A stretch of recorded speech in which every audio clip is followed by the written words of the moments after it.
Well, hello everybody, and welcome once again to the latest sparkling edition of the Inworld Review, the Metaverse Week in Review, avatar styley, so to speak. And I thought I was a cat for a minute. But I'm not. I'm here in the flesh again, back in my old costume, because apparently my shoes were wrong last week. And anyway, we've had a virtual week off with the dry cleaner. So there you go, folks, for those who criticised indeed. Right, well, it is the, I was about to say the 11th, but I don't think it is. Yes, it is. Okay, it is the 11th of May, and the year is, now let me think about this one, 2014. Yes, indeedy. And what a week it's been. Sort of. We're here to bring you all the news and discussion about what's going on, really. We're broadcasting live from Chilbo in Second Life, and we are brought to you in association with AView TV. And if you're looking for replays of this show from past weeks, by the way, do check out slartist.com. That's SLARTIST.com, where you can see all our archives, and indeed this show will be up there probably in a matter of hours. It usually is. Anyway, to get down to business, so to speak, I'm joined by the usual crowd here, and we'll be covering various things as we go concerning some of the news items I've already put up. But since last week, and I'm doing a quick flick through of my feed here. We have many links to Hypergrid Business, but we'll come to them later, as ever. Virtual humans will help the National Health Service predict your treatment. That's in the UK here, and the short link for that is flip it, and followed by a number. It's going to be in chat in a minute, so I'm busy going to do my custom pastes here into our back channel so somebody can put them in the chat rather than actually open the main articles. These are just things you can refer to. Where are we? Sony's Project Morpheus, I think this was, I haven't got it open, I think this is one from Maria's site actually, about a shark attack simulated using Sony's Project Morpheus. Project Morpheus, if you don't know, is a sort of would-be competitor in a sense to the Oculus Rift, which we never stop talking about, of course. Yes, hearing all the sniggering in the background here. A virtual reality city planning app has won a prize. And actually, I think there's two in this case. I think this might be the UK one that I got from Digital Urban. So that link is coming over now. These are all short links, I'm afraid. It's the easiest way we can do them here. Now, OpenSim, the sort of engine that powers the OpenSim grids, where the hypergrid is and everything else, version 0.8. It's going to be version 1 before long, really, folks. Version 0.8 has hit release candidate, which means for brave people who want to upgrade their back end real quick, the latest version of the OpenSim later code is now available. And once again, I'm going to copy a link into here, even if it is a short link. And where are we? Let me just, I'm sure there was something else here before the other stuff. I can tell from my own feed actually that rather a lot of SlideShare presentations have been posted this week, mostly from educators who've been sharing their presentations about virtual worlds and things. So if you follow my Twitter stream at twitter.com/malburns, you can find various other links. Now, finally, and this means clicking on yet another browser, and I won't have the link to this handy, unfortunately. I can actually tell you to go to, and I'm going to read this out, it's skefia.com, skefia.com. And I don't think you'll find much there that isn't this. But basically it's a post saying, Back to the Future in the Metaverse. And I'm surprised that nobody picked up on this when I tweeted it earlier in the week, or at least there don't seem to be many retweets or posting. But what promises to be an absolutely great event this coming Thursday, May the 15th. It will be happening at 8 p.m. EU. Where's the second live? Oh, yes, here we are. That doesn't sound right. Anyway, it's scheduled for 11 a.m. Pacific time. I think they've got their international conversions mixed up here. That will actually be 7 p.m. in the UK. But it, I think the broadcast may be coming from Spain. The location is Solari, Soleri, space city, at a sim called Terrasem Island, which is TERASEM space island in Second Life. And Terrasem is the one that will actually get you there via a TP. Now, why am I talking about this? Well, this is a conference, basically, it's been put on. I was trying to get somebody along here today, but I guess it was short notice and I haven't heard back from them. Featured speakers. It's looking really... the poster is virtually a replica of the old movie poster for Back to the Future, except it is Back to the metaverse, looking at the way ahead and all sorts of ethical considerations and the approaching singularity and all those other things people love to talk about. I gather the main host is a chap called Giulio Prisco, who's the director of the Institute for Ethics and Emerging Technology, a virtual reality consultant, writer, futurist, and transhumanist. He was the one I was trying to get on the show today, but no such luck. And the co-organizer is, I don't know how to pronounce this, I think it's Kania Suntuzu, who is the second avatar. Who recently had her name legally changed to her avatar name, and she's a she or he anyway, is a transgendered techno-progressive with a far leftist stance on society and progress. Outspoken advocate of life extension, space and industrialization. Too many things here. Another person I know quite well, I have met him in real life, is David Orban, who's the CEO of DotSub, and he's an advisor and member of the faculty of the Singularity University. He'll be taking part. Somebody called the Reverend Christopher Bennick, who's, I guess, going to be talking about how virtual reality is going to change how we experience church. Well, yes. Natasha Vitamore is a professor at the University of Advanced Technology. She designed Primo Posthuman, and she's co-editor and contributing author of the Transhumanist Reader.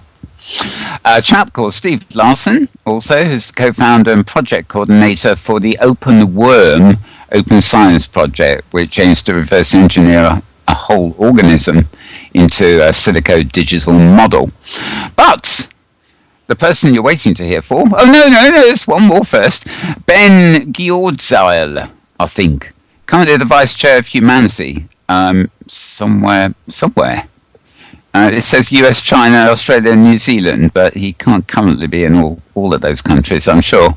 But anyway, of course, our very own superhero, Philip Rosedale, is the final speaker taking part. So I reckon that's about 7 people. They don't actually tell us how long the conference is going to last, but it starts at 11 a.m. Pacific time. I should think it will be most of the day. I'm trying to get hold of somebody to find out if it's being filmed or whatever, and if not, whether we can arrange something. But that's really aside to the point. I suspect when the participants, especially one of them, are known, the sim might well be flooded. But anyway, that's all happening this coming Thursday, May the 15th. And as I say, Skeffia.com, which I gave you at the beginning there, you'll find various links that tell you a lot more behind the scenes activity, as well as more details about what's going to be going on at that. So I think, and finally, I don't think this came from Maria, although she may have done it too. The OpenSyn Grid Inworld, which of course is a bit like a Second Life, walled garden really. They have strictly speaking, they are fast approaching the 100,000 total sign-ups milestone. And if we want more about that, the link is coming over into chat fairly shortly, I hope. Right. So with that, I can put my other browser away and focus back in the studio here. And I think it's time to hand over to Tara for her latest roundup of things going on. Oh, well, thank you, Mal. And it's good to be here, having had some network issues this morning that were playing a bit of havoc with my internet connection to Second Life. And one of those oddities where you suspect there's a router someplace downstream from my internet provider that has been acting up between me and Second Life, and perhaps affecting others as well. But at least I'm here, and I'm posed, and my my lips are moving, and all that good stuff. Anyway, well, obviously, I always like to start off with a little show and tell. And this week's show and tell, I stumbled on a gacha at the Fantasy Fair that I simply couldn't resist. And it has quite a collection of bird nests. But these are rather bird nests, and they're over on the stage to the left of the camera. And there are three, and here are three that I managed to acquire. And the first one, the bird's nest, is quite safe and hanging from the branch. And the second one, the bird's nest, is safe, but there's a cat peering at it rather hopefully from the ground. And I've just crashed. And in the third one, there's a bird nest that is on the ground with the cat licking up the remains of the feathers. Oh. Anyway, a little tableau there for your viewing pleasure while I see if I can get my avatar back. It's almost it's like a comic book, isn't it? To separate them out into frames. Oh yes. Well, I ordered them appropriately because that works. Well, now while my avatar is attempting to see if I'm going to be able to get back into Second Life or not, I will continue here, and I have a long list of each of vegetables items. Fantasy Fair. Let's try that again. I think it's going to let me back in once it gets past the actually logging me out phase. Fantasy Fair ends today, so if you haven't been, go. The bills are truly astonishing, and one of the things that's really struck me this year, wandering through the booths and waiting for things to res and looking at the handiwork that's on sale, is the fact that Mesh has really landed with a vengeance in Second Life, and it's really obvious because there's so many things that people are doing now that you simply couldn't do without using zillions of prims before, or having really ugly bounding boxes and still using a fair number of prims in the era of Sculpties. But the builds are truly amazing. I still have a bunch that I haven't seen yet. We'll be chatting hopefully about that in a few minutes with Zander. Yes. Oh yes, I'm sure we're going to hear some more about some of that. Anyway, to the vegetables. This seems to have been the week of the browser release, starting with something very interesting, and that is that in the official viewer, the much anticipated Project Interesting is now in the default viewer. And I will say, from my giving it a hardcore test yesterday in and around Fantasy Fair, that it did make some difference. As far as there were periods of time when the loads of things of the back of images in the environment were incredibly quick. There were also some points where it wasn't happening at all. But that, I think, is just simply the realities of a busy and lots of things to see environments. But anyway, so Project Interesting is now the main viewer. So if you want to see quicker downloads of what you're looking at around in the environment, that's the one to give it a try. And then in addition to that, CatSnip produced a version R9 of their V3 viewer on Friday. And lots of details in that one. And if you're using it or interested in it, I refer you to Inara Pay's blog for details. And Lumaya came out with a new release on Friday as well. Oh, yeah. And the Lumaya release features the arrival of support for fitted mesh, as well as some under-the-hood changes to enhance Lumaya's performance in the areas of memory use, bandwidth utilization, and 3D rendering. That's good news. I noticed that Lumaya, for those of you who don't know, is an Android client for Second Life, and I did notice I had a new download in the week. I haven't tried it yet. Yeah, and on Thursday in the release channel realm of Second Life, an updated version, let's see, SL Share release client updated, and that particular release client is the ability to upload tweets and snapshots to Twitter and or snapshots to Flickr, and to use preset filters on images being uploaded to either service or to Facebook. So if you're hot for that one, that release candidate had an update this week, and you should get it. Let's see. Here's an item that may be of interest to some folks: the Leap Motion device, which is an item that enables you to wave at the device, and your hand gestures do things. In last November, Leap approached Linden Lab about integrating their gesture controller into the viewer. The work was handed off by the lab to third-party developers, and Firestorm team worked on it.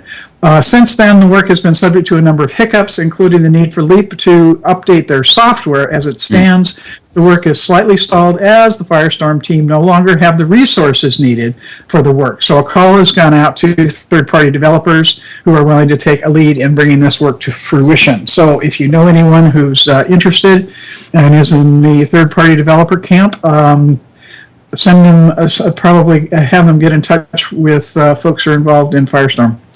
If I can interrupt a set too, I did notice in the news today that a new set of drivers for Leap device, the system drivers, is imminent, and they're apparently a lot more powerful than the ones we've got already.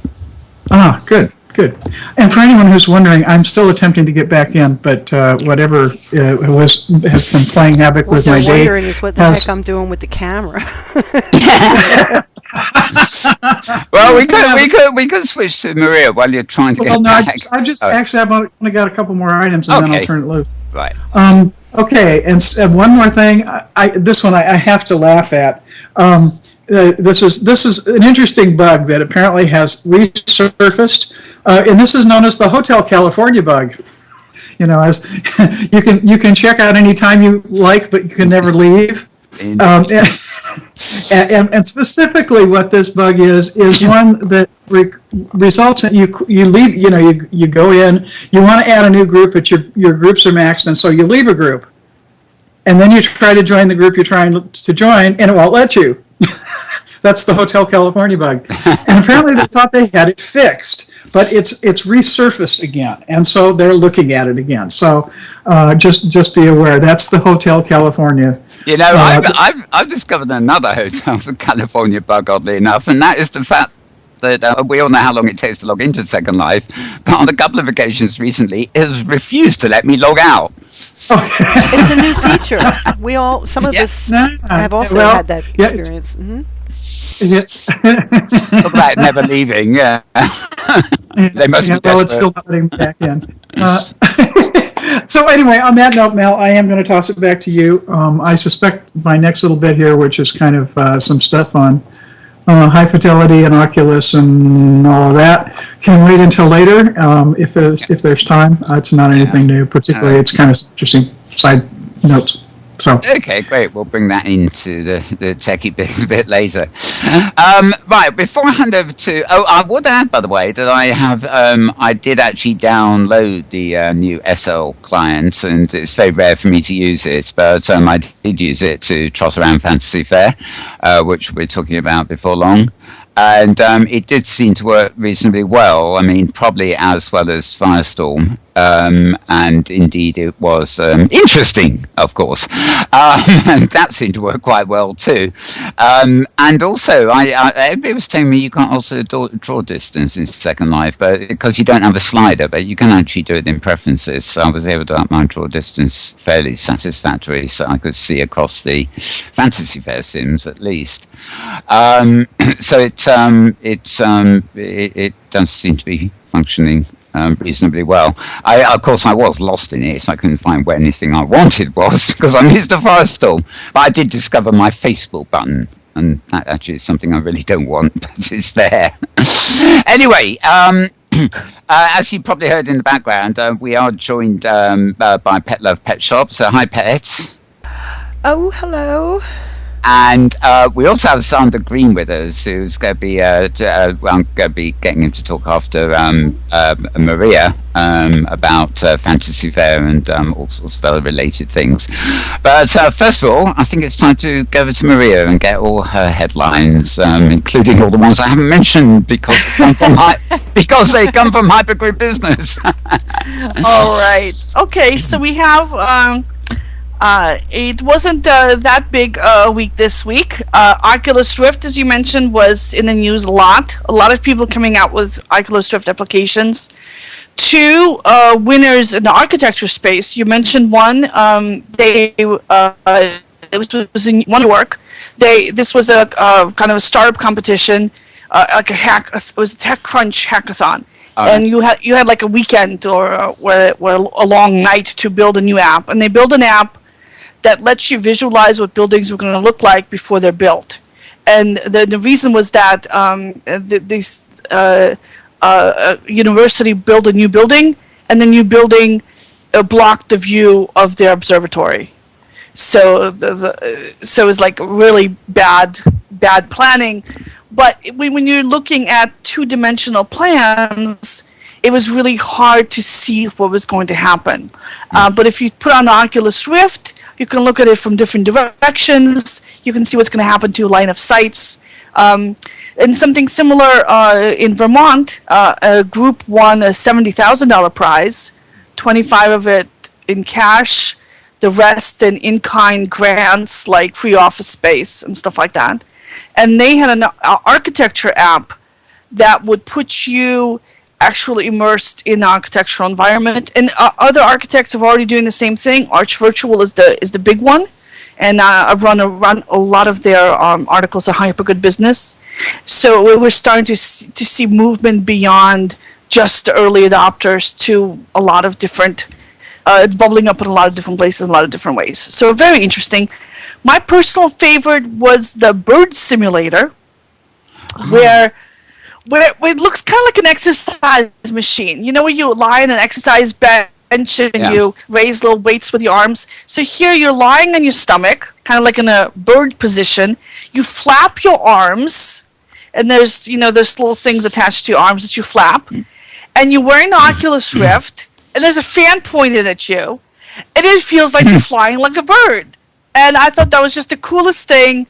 And what a way to get some exercise for your upper body. Yeah, it's funny. I read a review of that. I don't know where it was from, but whoever wrote the review said they were scared silly by it. They really felt uncomfortable. But because it goes to your animal brain, and we are very visual.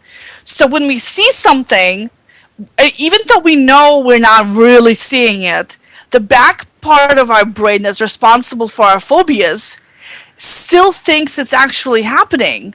So this is why the Oculus Rift and virtual reality in general is so great for treating phobias and post-traumatic stress, because these are things that are not logical fears. These are not logical reactions. We don't think logically, like we are no longer in a war zone. We don't have to duck every time we hear a loud noise, So we know things logically that are different from what the back of our subconscious thinks. And virtual reality goes right to that subconscious, and so the end result is the scary games feel a lot scarier. The action games feel a lot more action-packed. And it can be really intense. and it could be extremely fun as well. So I can't wait for that to come out. Can I also say something rather rude on the channel? I'm watching you on the monitor, and I'm amazed that you can talk with your mouth full of that coffee, which you're guzzling down. You're guzzling down. That's an incredible rate. I am guzzling down. I'm guzzling down coffee in real life, too. Fair enough. Slurp, slurp, slurp. Anyway. Okay. So, now, we've had some Oculus Rift style Kickstarters. Let's see, did I mention Altergaze last week? Maybe. You did. I'm pretty sure you did. Yeah. That was April 30th. Yeah. Mm-hmm. Yeah. So Altergaze is just one of several approaches to have a cheapo Oculus Rift. So it's a frame that you slide the Oculus into. And so this week we had the cheapest one of them all. And I saw the headline on this blog, and I couldn't believe this guy actually tried to jump on this bandwagon. So he's trying to raise $25,000 on Oculus on Kickstarter, advertising this as the poor man's 3D virtual headset, right? So he's specifically going after the Oculus Rift market. What he's selling is the lamp clamp. This is a bendable thing with a clamp on each side, where you clamp one end of it to a baseball hat and the other end to your iPhone. It's just a gooseneck clamp. and it's multi-purpose. You can clamp it to your baseball hat. You can clamp it to your table to use it to hold your phone. You can clamp it to your car's steering wheel. And then when you sneeze or crash or whatever, right? Well, you could have two of them, and each one could have a separate iPhone on it. The thing, I mean, Sorry. the crazy thing is the idea of a stand like that for an iPhone isn't a bad idea. I mean, you can use it to read books or to watch movies, right? Sometimes a nice clampy thing would be nice when you're using it for driving directions, for example. It's really, I mean, mine just flops around on the seat next to me when I do that. I'm always losing it and stuff. So I can see the benefits of having a clamp like that for a cell phone. But you sell it as a cell phone stand, and there's a lot of them on the market. Yeah, it's a huge crowded market. So it looks like he's trying to sell a clamp, which is a very crowded market, and pitch it as an Oculus Rift replacement. It just sounds kind of sweet to me, you know. Maybe the poor guy can't, in his dreams, can buy an Oculus Rift, so he's come up with a home solution, you know. Yeah, but the thing is, there's nothing. It's all it is a stand for your iPhone. Yeah, there is no virtual thing about it. The way the other ones work is that it's, first of all, they put the iPhone really close to your eyes. They separate the left view from the right view, and they put the lenses in there so that so it actually looks like a stereoscopic 3D display. This thing just holds the iPhone 2 feet in front of you. That's all it does. It's just a regular holder for a phone. There's nothing 3D or headset about it. So is it so that's why I thought it was. You've actually reminded me of something on our news strand, Ms. World News, which is now pretty much all RL clips about interfacing technology and stuff. There is a backstage interview with the CEO of Oculus. Which was TechCrunch's Disrupt earlier this week. There's actually a full public interview that was done on stage in which he he sort of hinted about the ambitions for the building their own virtual world for 1 billion users. But what is quite interesting is the 30-minute backstage interview we put up, where he does actually go into the idea of them building a virtual world, not so much as Facebook, but an Oculus Rift virtual world that will connect everybody. And there's a great bit in it where he literally pulls out a pair of sunglasses, nothing special, just a boring piece of, sunglasses from his pocket, and puts them on and says, well, actually, the end game for us is this. Not the helmet, but yeah, anyway, totally fine. Yeah. That's totally fine. I'm totally in favor of that. But as Tara asked how much they were, they're $25 each, which is a lot to play. I mean, you can get a whole lamp for that, not just the clamp, Anyway, so that was just such an egregious misuse of the Oculus brand that I had to say something about it. How much is it, Maria? All right. It's $25. Thank you. But the entire Kickstarter, they're trying to raise $25,000 to manufacture, I guess, a lot of these. So I wish them luck. There might be some. Who knows how many suckers are out there? That's the shades of ads in those little teeny ads that used to appear in the magazines that had classified ads in the back. Comic books. And there was one many years ago that all it said was, "Last chance, send in your $1 now." Nothing promised, and apparently a lot of people did.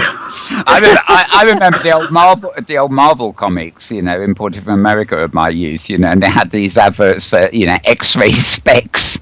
Yeah, exactly. This is the X-ray. This is the sea monkeys. Yeah. Oh, but sea monkeys are something real. I mean, well, so is this. This is an actual clamp. You get an actual clamp. If the poor guy finds enough suckers out there, who knows? Maybe Facebook will find him up. All right, we had another report come out from K0, and these guys are predicting that the consumer virtual reality market is going to be worth $5 billion by 2018. Now, I talked a little bit before about these predictions. They are all random. Basically, there's no possible way you can predict this yet because there's no way to know when the boom is going to happen, when it's going to start, when it's going to end. These are things that not even the smartest investors on the planet can time. I mean, you can look into it, but what this is good for is if you're raising investment money from somebody, and instead of saying, well, I think this is going to happen, you can say, I have these analyst research reports saying it's going to happen. Averaging these projections gives me some kinds to build on. And so that's the one positive thing from these reports, is that it gives a little bit of credibility and a little bit of cover for people who are actually working on these projects. Mm. So when somebody says, well, who says it's going to be like this? You go, well, here's this. These are smart people. This is what they're saying. You can trust them, obviously, because it's not me saying it to you. So it doesn't mean they're any more accurate than anybody else. You can predict 100 billion. You can predict, negative numbers.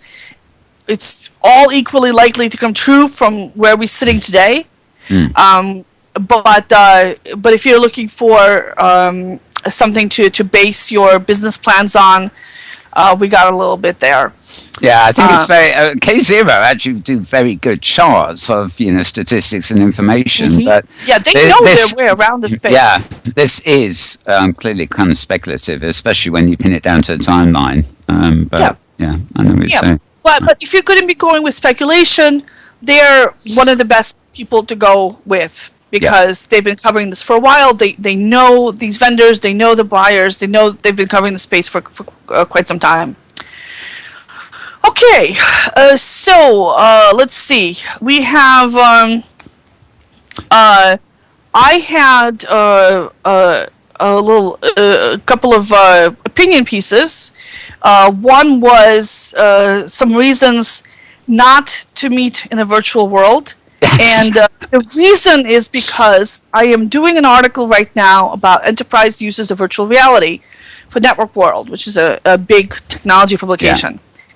And so I'm talking to a lot of vendors that have virtual reality platforms and virtual meeting platforms, various virtual communication platforms of various kinds. And it happened twice during my research when somebody had me install software, log into the software, download these clients and everything, and then at the end of it, you didn't need it. The software told me, okay, pick up your phone and call this number. And we had a telephone conversation. So it wasn't even that we were inside a virtual world, just talking, looking at pictures, which is bad enough, and I did that with 2 of the vendors too. But no, this was an entire whole process at the end of which I had to pick up the phone and call. And that really annoyed me, because you could have just given me that phone number ahead of time, and I could have skipped all these steps. I think this is where a lot of the early, when the IBMs and everything were in Second Life, it was all R&D budget, basically. But, a lot of these companies, I think that is where they went wrong, This is a new big thing, let's get in there. But they don't understand it. And, when I saw your blog, I suddenly thought, hey, hang on, she's meant to be promoting the metaverse. But then I thought, well, no, it's, in a way, it's acceptable to say to people, these virtual worlds are here, they're with us, they're empowering, this is what they can do. But this is, it actually makes sense to tell them what they don't need them for. So people don't waste people's time, basically. So yeah. So if you're going to have me in a WebEx meeting or a GoToMeeting or a Google Hangout, you better be using that platform for something, right? If you're having me in WebEx, you better show me some slides that are worth watching. Not just slides you could just email me the pictures, right? There better be a reason for me to be in this WebEx platform, given that every single layer of technology you add on creates complexity, slows down the amount of time to get actually in there. It creates more possibilities of things to go wrong. I have to create an account on WebEx. I have to install the latest software. I have to, all this stuff that I have to go through. I don't want to go through all that. I have a telephone right here on my desk. The telephone always works. It's been around for so many decades. They've really debugged it very well. It's a very, very functional system. And, you can email me any document you need, and I can pick up the phone and call you. And it's going to work. It's going to work. We're not going to spend half of our scheduled time waiting for people to log in and get the system running, or getting their voice working, and everything else that goes into meeting, even in an online virtual platform. When you add in a 3D virtual platform with your clothes not showing up, with voice not working for at least one person in every meeting, with crashes, with updates, with all this stuff, you better have a good reason for meeting virtually. Because if you don't have a good reason for meeting virtually, you will actually hurt the virtual platform's reputation. Because the attendees will say, we're sitting around, we're looking at pictures. We don't need to be in a virtual world to do this. Is that all the virtual world could do? Really? Is be sitting around looking at pictures? Why did we go through all the trouble of getting here if all we're doing is sitting around looking at pictures? I guess when people, it's the old desktop PowerPoint thing, but I mean, why do you need PowerPoint in a virtual world? I mean, if people are just giving a presentation, why can't they have a Skype call and an active SlideShare or something? You just, I go to meetings in Second Life, and nothing against them, but, we'll end up on Skype. I'll be wandering around the room and listening and talking on Skype, and the only time I'll actually go to a monitor is when somebody wants to demonstrate something to me. Reset Prim and put something on it. And then the value of the virtual world really then the value is worth it. Yeah. No, I am as guilty of this as anybody. I give a lot of presentations in virtual worlds where I just stand there at a podium and I show slides. It is true. I do this. I do this because I'm asked to do this, and I will never turn down an opportunity to talk. Never. I love talking. But if I'm going to have a meeting, there better be a reason for things to happen in World. And with a conference, there are additional what they call them affordances. You get to meet people and interact with them. You feel like you're actually present. You get to see 3D demos. All this other stuff factors in. But if you're a vendor out there with a 3D platform and you're holding a meeting with a journalist and you are not taking advantage of any of those 3D elements, and all you do is take them in World, talk to them, and show them a couple of photographs, then you're wasting the technology and you're making a journalist think like your platform is a joke. And so I had this feeling about these platforms, even though I know what they can do. I mean, I know what 3D can do because I've seen people do it in 3D. But when I was in these particular worlds, and after I left, I had this bad feeling about them. I was like, oh, that was such a waste. All you do in these particular platforms is sit around and look at pictures. And even though logically I know that isn't true, that there was much more stuff that these platforms are capable of, because all we did was sit around and look at pictures, it kind of left a sour taste in my mouth as a result. And you don't want to do that with a journalist when you're trying to promote your platform. But you don't want to do that to anybody you're trying to convince to use the platform. If you're trying to sell the platform, sell them on its best elements, not its worst elements. And indeed. PowerPoint is just about the worst element of anything you can use to try to sell something. But it's definitely true for virtual worlds. Big controversial That's why it's article. called Death by PowerPoint. Yes.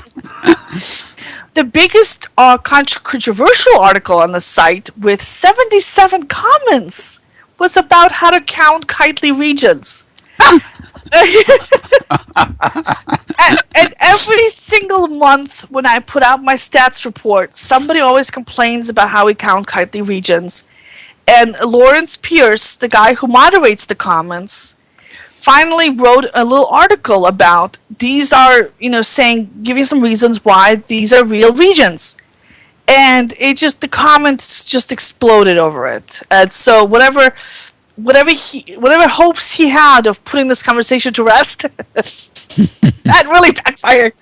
People get really upset, and he made some excellent points. Like, for example, people think that because everybody who wants a free region on Kitely can get a free region on Kitely, so there's a lot of unused free regions lying around, which is true. There's a bunch of Kitely regions that people aren't using.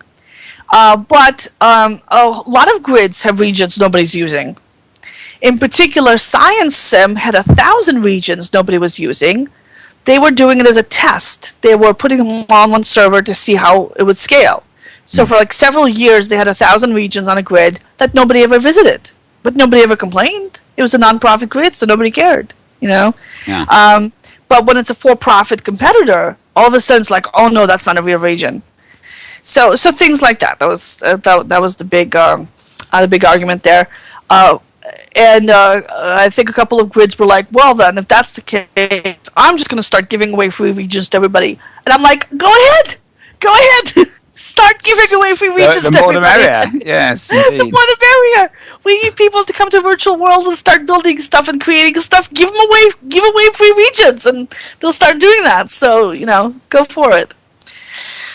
All right. You mentioned the 8.0 release candidate. I've been holding off on writing about this because it's just a release candidate. But I have a list here of all the new stuff that's going to be coming down, and I can talk about that if you like.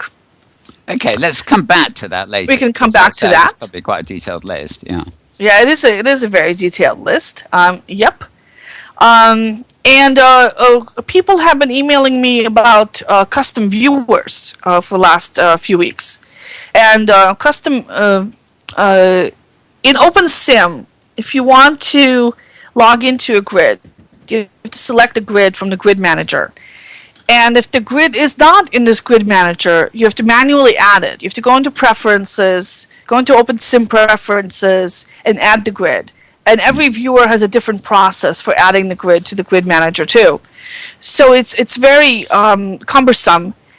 And if you're like a school or a company that wants their students or employees to use this, I mean, it's kind of like a whole bunch of annoying steps you have to go through, and getting a custom viewer made that has your grid as a default grid costs between $250 and $300 because you have to hire a developer to create a new version of the viewer just for you.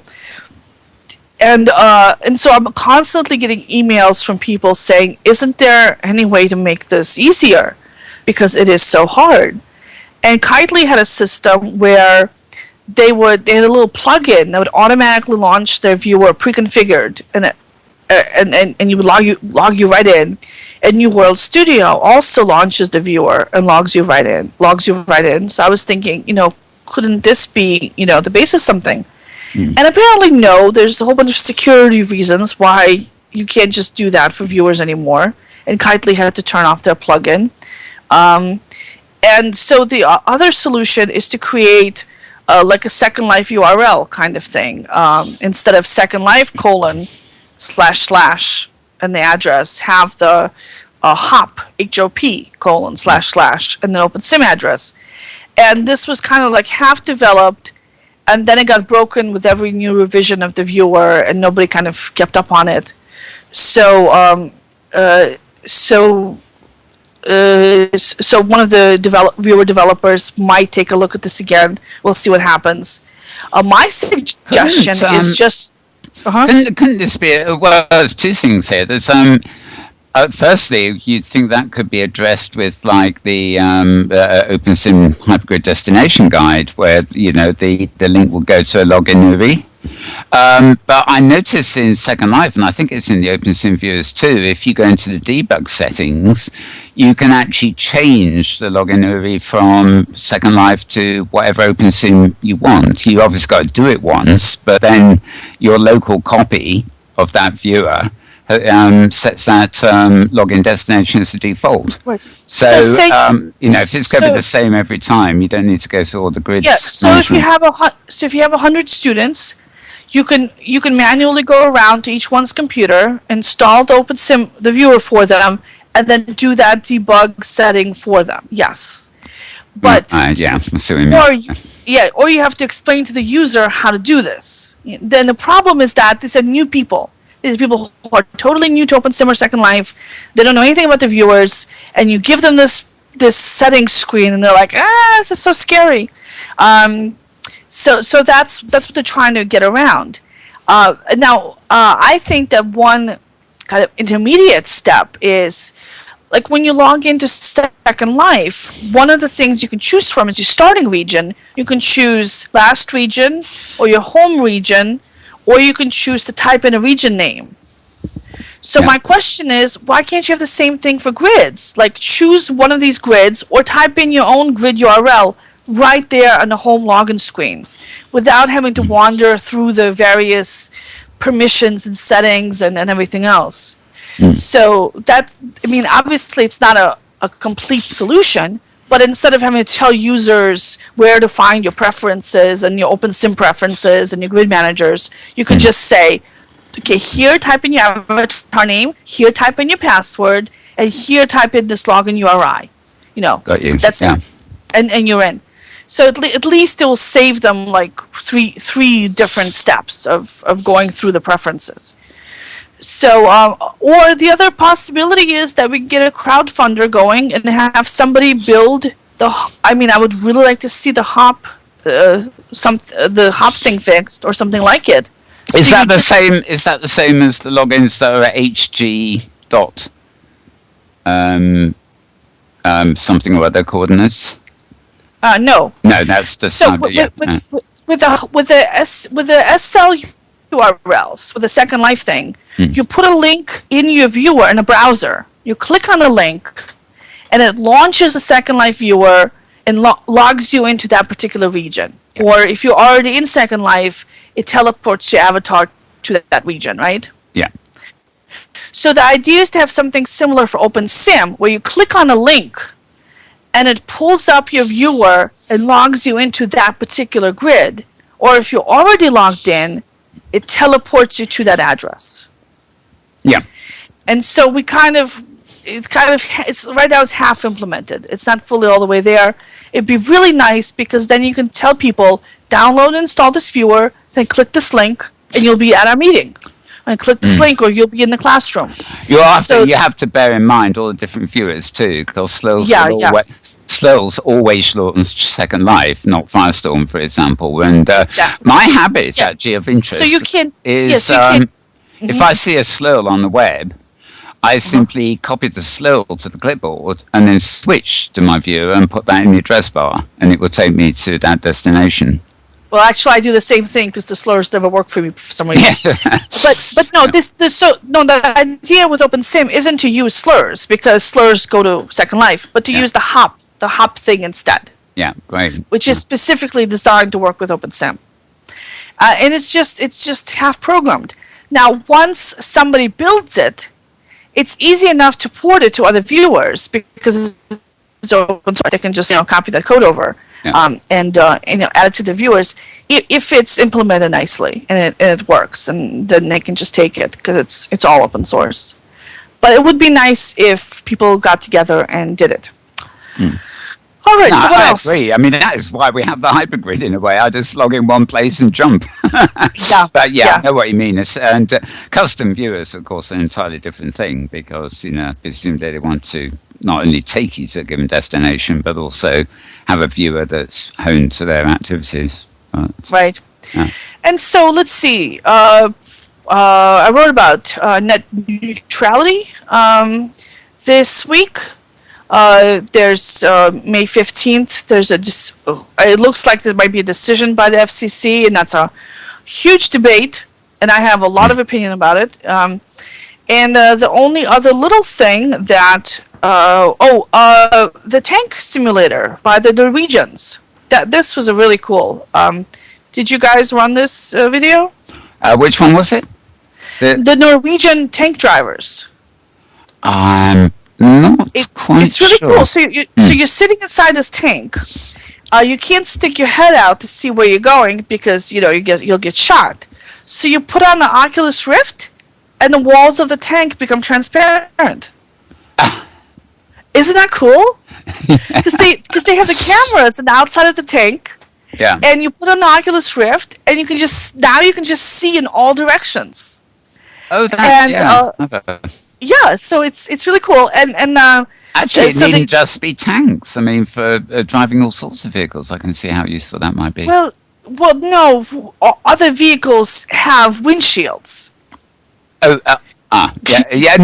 was thinking of the surround view more than the, what you see outside your windshield. Somebody driving a bus, for example. You wouldn't, because if you're a bus, you want to be aware of the other passengers and stuff. It's not really practical in most other situations because you want to be aware of your steering wheel. You want to be able to see your brakes. You want to be able to see your coffee cup that you're dropping on your lap. You want to have the local view. Yeah. With a tank, there's usually several people inside the tank, and one person has the job of driving, and they're not supposed to be holding coffee and talking to the other people, whatever. Yeah. So for the tank driver, it's actually something very usable and practical, and they can also add little heads-up displays to the Oculus. Like they could show you the speed of the tank, and they could show you whether it's tilting too far in one direction or another, or it could show you a little map, a local area map of the roads, and so they can beam all sorts of stuff into your display that way. But you do lose the local awareness, when you're wearing an Oculus Rift. So for regular drivers, like people driving like big rigs or something, a better bet would be an augmented reality device like a Google Glasses or something similar that might show you your rear view or your blind spot views in a little window in the glasses, or just have little video screens on your dashboard that show little cameras pointing to your some cars I think already have it, like a camera for backing up, and a camera for the side view. So we're starting to get that, but the Oculus Rift is a bit of an overkill for that.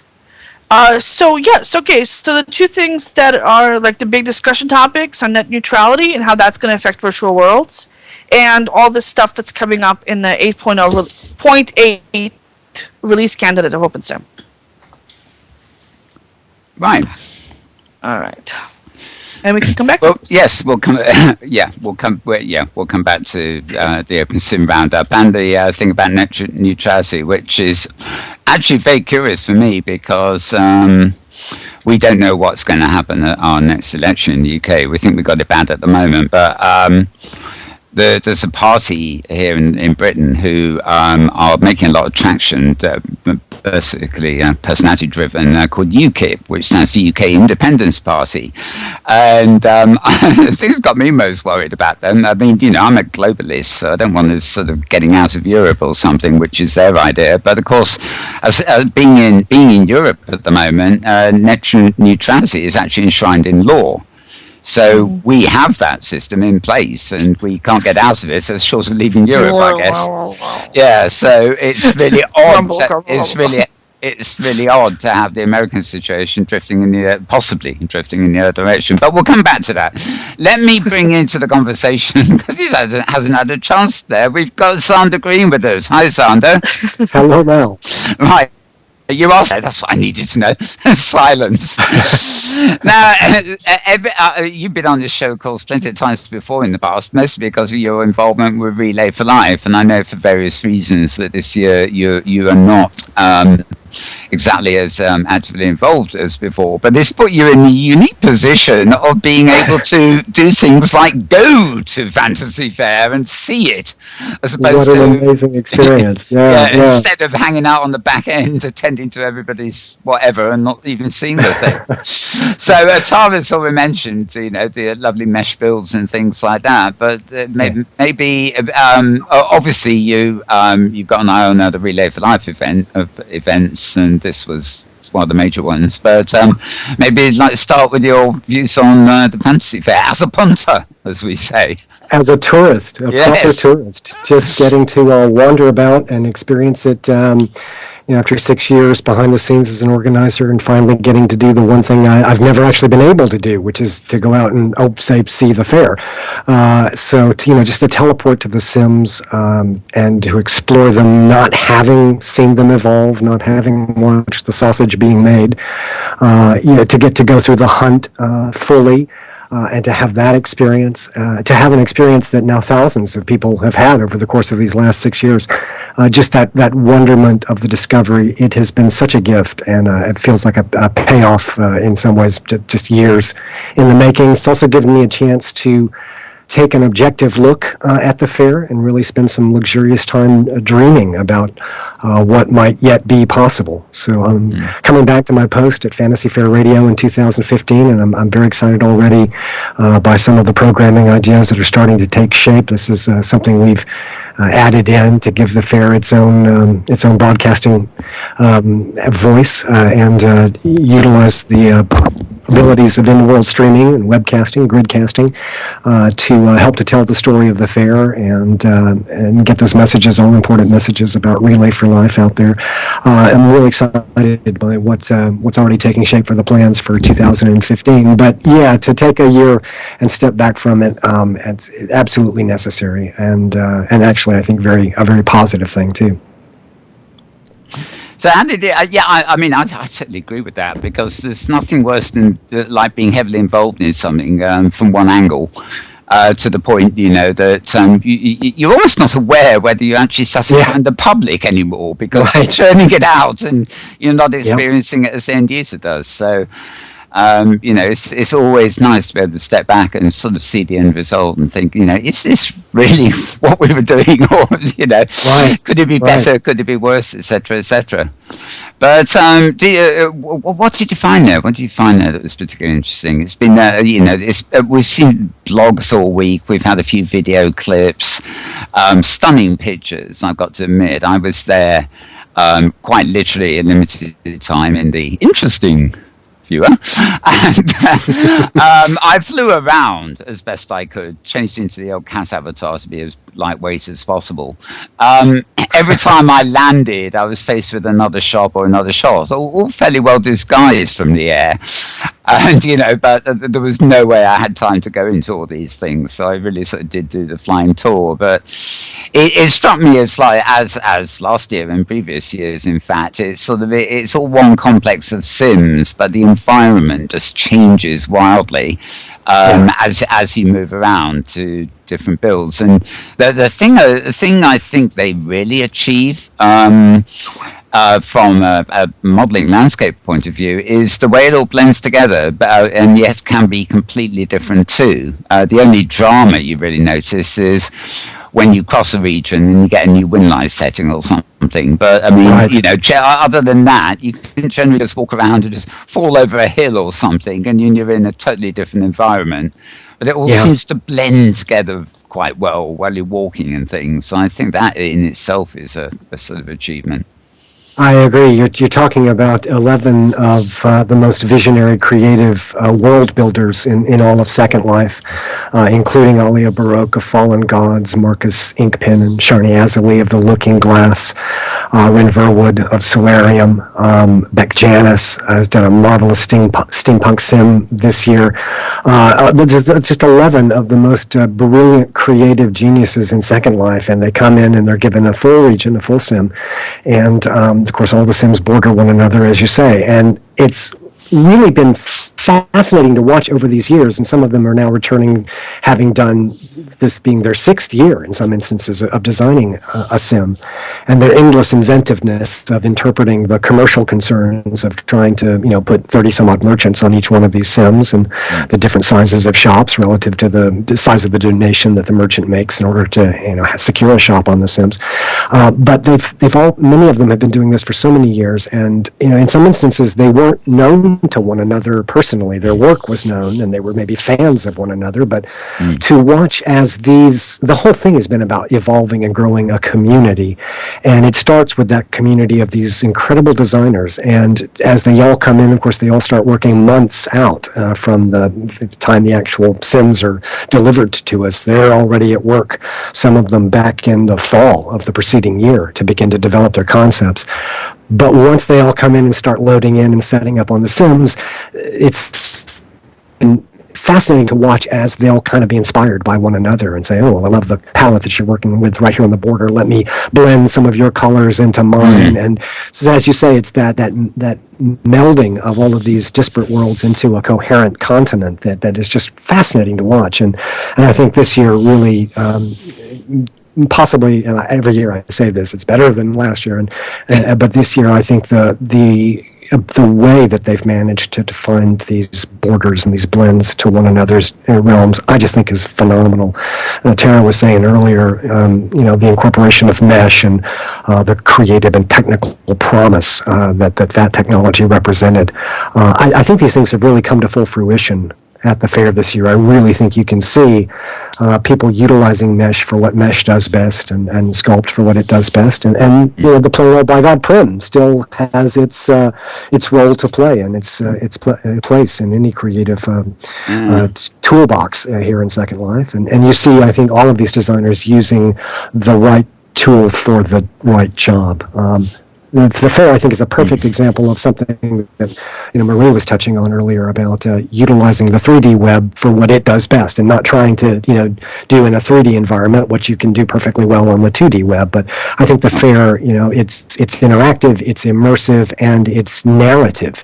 There's a lot of big Relay for Life events, and they all hold tremendous, exciting events all throughout the course of the year. The Fantasy Fair, more than any other, is first and foremost about narrative-based fundraising. It's telling a story and celebrates all of these great fantasy stories in literature and film and in art at large. And so I think the fair is in some ways a great example of utilizing a three-dimensional interactive platform for what it does best. It's interactive, it's immersive, and it tells a story. And it gives you as a visitor, and this year me as a visitor, an opportunity to put yourself into that story and find your own thread through it and move through it in your own way. So I think it's a really exciting thing to see how it's evolved over these 6 years. And of course, it ends tonight at midnight officially, but it's still open for shopping until then. There's 150 different shops, different merchants represented there across these 11 sims.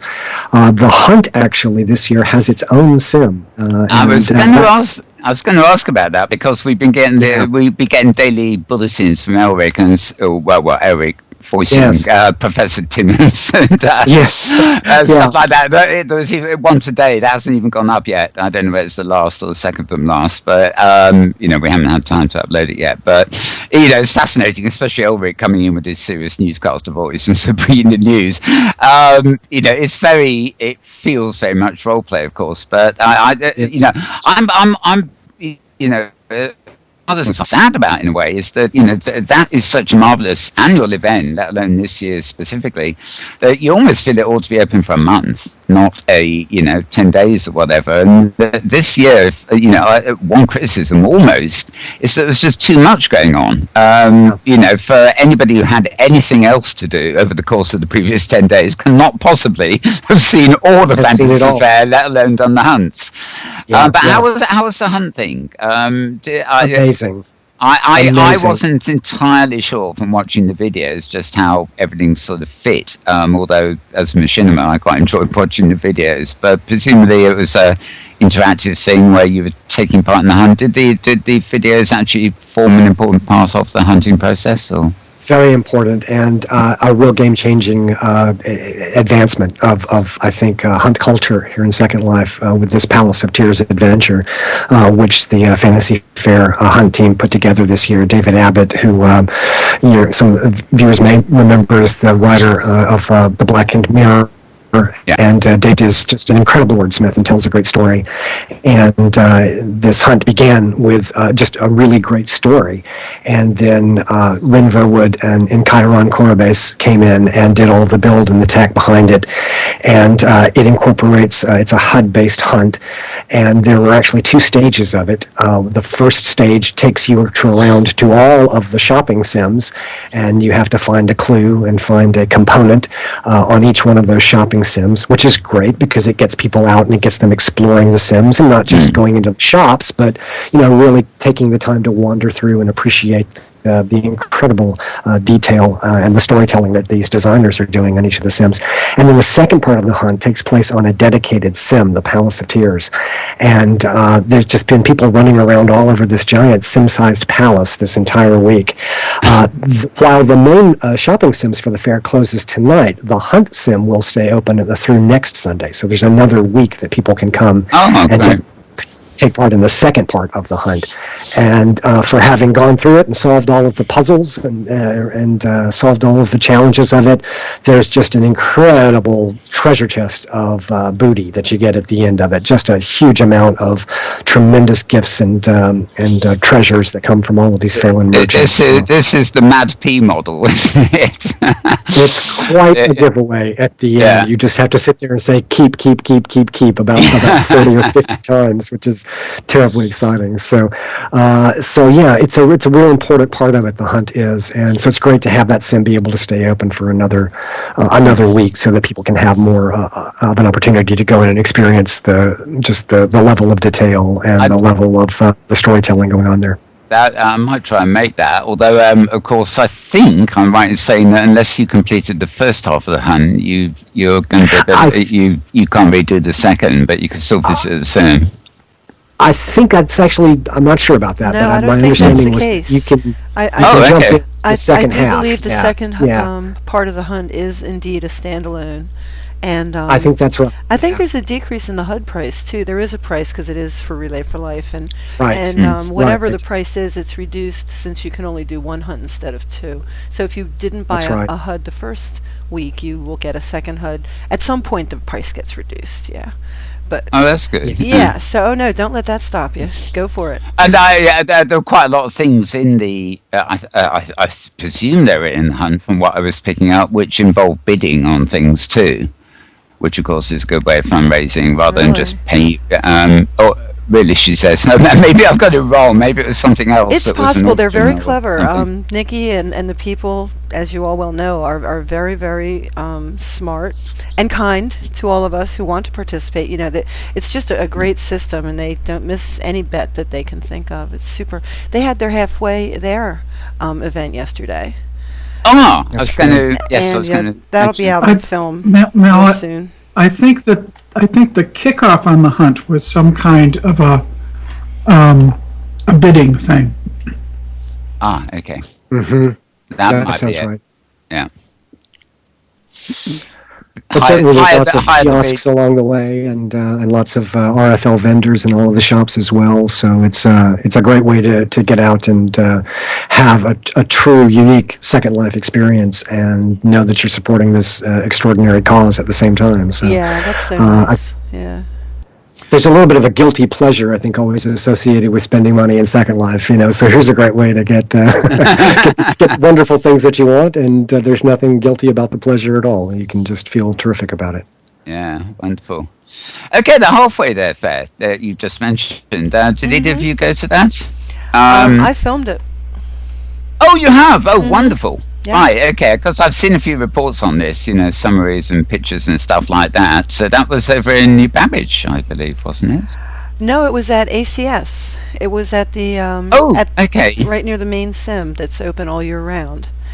And they honored Trader Whiplash. They inducted him into the Hall of Fame. They surprised him at the end of it. They sprung it on him in Nuala. It was great. So. That's the stuff. That's the stuff. It's like I think in Melville the other way you've been. I'm surprised, but keeping it secret. And everybody knew who was going to win. Yeah, hopefully it was. I think it was. Find a way to, always had to find a way to get him there. Without letting on. Like the old, like that old TV program, This Is Your Life, where they all stay mum. Now we call it a roast. This was a reverse roast, though. Yeah, trick him onto stage and then hand him the ball and say, "This is your life." Yeah. Oh well, that's great. So we'll have film of that. We'll definitely. Yeah, Traders. Yeah, an amazing thing. Go ahead, halfway through the season here, and $245,000 US dollars having been raised in this 2014 season, with still half the season yet to go. So on track to be a record fundraising year for the Relay for Life of Second Life. They also had people who were there developing Relay for Life 10 years ago. They had Jade Lilly there, who was who was the first who came up with the idea. And that was good. And Mama P was there. Mama P Beerbaum. Yeah. So it was great. It's this army of 3,000 people across the grid, but the whole community has been led by just some incredible people. It's a lot of work to do what these guys do. Just to run a single event is just all encompassing for weeks and weeks and weeks. What these guys are doing is larger than that in scale, and you're talking about basically a 6 to 8 month commitment of full-time plus in order to pull together something as large as the Relay for Life of Second Life at large. 300, I think, teams this year, something like 3,500 people around the world participating, and it's just 24 hours a day for, from February until July. All of these people coming up with just an unending number of ways to get out and utilize the fundraising opportunities that Second Life presents, and to do it for Relay. So that's just incredible. It's not we Go ahead. No, come on. Thank you. It's just, I just wanted to throw in, it's not only raised an enormous amount of money again already, but Stingray Raymaker was there, who is the real life representative of Relay for Life, and he said that Second Life has really caught their attention this year. He said that we had always hoped that we would, and this year it's happened. So the virtual world is again extending another feeler out to a significant area. I mean, Relay ACS, Relay itself do consider Second Life to be a city in the scheme of things, don't they? That's right. That's right. It's that big that it competes with any given city in the drive. So, absolutely. And I think one of the greatest parts about it is that not only do you have an opportunity to relay with people around the world, I mean, I can go out and relay in my own community here, my own county, here out just out of Atlanta, Georgia. But what I can't do is relay with, people from Japan and Australia and Germany and Italy and all parts of the U.S. and Canada and the U.K. And, here we all are able to come together and do this together. The other thing that's so moving to me is that there are so many people who are involved in the Relay for Life and Second Life who would love to be involved in their home community relays, but oftentimes because of treatments that they themselves are going to, it's just physically too draining, too difficult for them to go out and march around a track 24 hours, over the course of a weekend somewhere. And it's not because they don't want to be involved in their physical community's relay, but they just for, physical reasons are not able to do that because of their own position in treatment.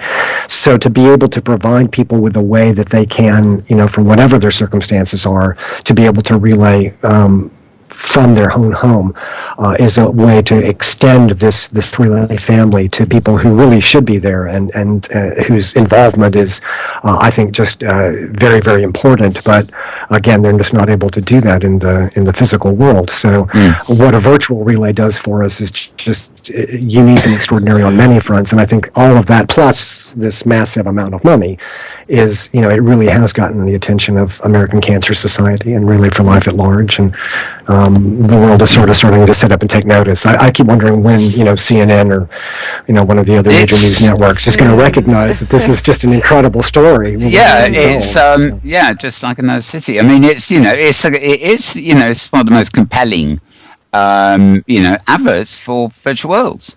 That facet of it, that it's like the how much the Oculus Rift gained when they showed that little clip of an old lady who was dying, who experienced going outside of an Oculus Rift or something before she died. That heartwarming sort of thing that just sort of that brings the idea of people that can't function as well anymore in the organic world, as it were, can do so much virtually, including. Not only can they function, but the tremendous amount of support that they receive. And I'm going to cry now, but I mean, it's incredible. It's really a wonderful thing. You mentioned American Cancer Society Island, and that serves as a place for people to be able to get together. Survivors and caregivers are meeting in there every week, support group meetings for those folks. It's not just about being the home for Relay for Life. ACS has actually carried their mission right here into Second Life. That island is, as Trader often says, our local branch office of the American Cancer Society, and that SIM does exactly what any branch office of the American Cancer Society in any community does. It provides people with a place to get together, to find support, to find access to information. In the fight against cancer, of course, the money is important, but access to good information is a big part of getting out there and fighting the fight effectively. So here they are, not just utilizing this platform to raise money, but also taking some of that money that's being raised and have opened yet another branch office of American Cancer Society right here. It's a wonderful thing. There's as much information in Second Life at ACS as there is in the real world. Maybe more. It's all in one place. Yeah. It's wired up to the cancer.org website. So, I mean, and some people, I'm this way, I'm just more visually oriented. So sometimes I get kind of flummoxed trying to figure out how to navigate a website. But you can walk into the resource library on the American Cancer Society SIM, and you just kind of do what the 3D web does so well, is you just say, oh, I see something over there that catches my interest. And you walk over to it, and there's people standing around, and you can interact with them. And, I see all the time people who have that survivor group tag name over their names floating over their avatars, and you just think, well, this is so great that these people are able to come in here and get access to support, to information, and gives them a way to, as I said, to relay. And that's good medicine too. Just feeling like you're doing something. You're taking a stand. Yep. Well, while we're on the subject, I know you were there, Zander, and you were, Pet. We had a little meeting earlier in the week, which was our little contribution, those of us in broadcasting. So we the big weekend is a couple of months away, or 7 weeks, I think it is, and everybody like this program and every other program in Second Life seem to take part in this what we call a massive telethon. Basically, we televise the whole finale weekend, the Luminaria, and the track, all the walks around the track and everything, and. Clearly, that is well. It's never a finale, but it's the high point of the season, so to speak.